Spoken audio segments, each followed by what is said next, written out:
पद्धति संख्याएं। ठीक है, क्या पढ़ रहे हैं?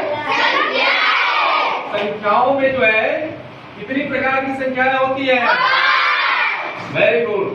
पहली जो संख्या होती है वो प्राकृतिक रूप में होती है। अब हम कहें प्राकृतिक रूप में कौन कौन संख्या होती है? उसके बाद दूसरी संख्या आती है पूर्ण संख्या। पूर्ण संख्या कितनी होती है?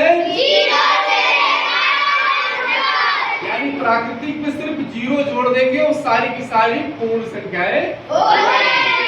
तीसरी संख्या कौन होती है? पूर्णांक संख्या को कैसे परिभाषित करेंगे? ऋण अनंत से लेकर के और धन अनंत तक जो जितनी विस्तार लेती है वो सारी की सारी संख्याएं क्या होती है?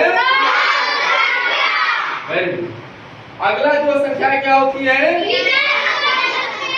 ऋणात्मक संख्या है वह संख्या जो 1/b के रूप में हो, b का मान 0 ना हो और a और b जो है धन हो, धनात्मक हो, ऋणात्मक नहीं।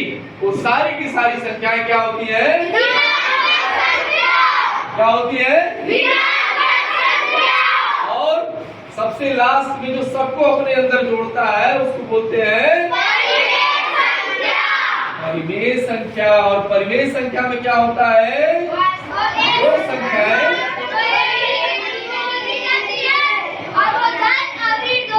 धन और ऋण दोनों होती है, भिन्न केवल धन होती है, लेकिन परिमेय संख्याएं धन भी होगी और उनका मान a/b के रूप में रहता है, लेकिन b का मान 0 नहीं रहना चाहिए। ठीक है, क्या नहीं रहना चाहिए? नहीं रहना चाहिए। वो सारी की सारी संख्याएं क्या होती है?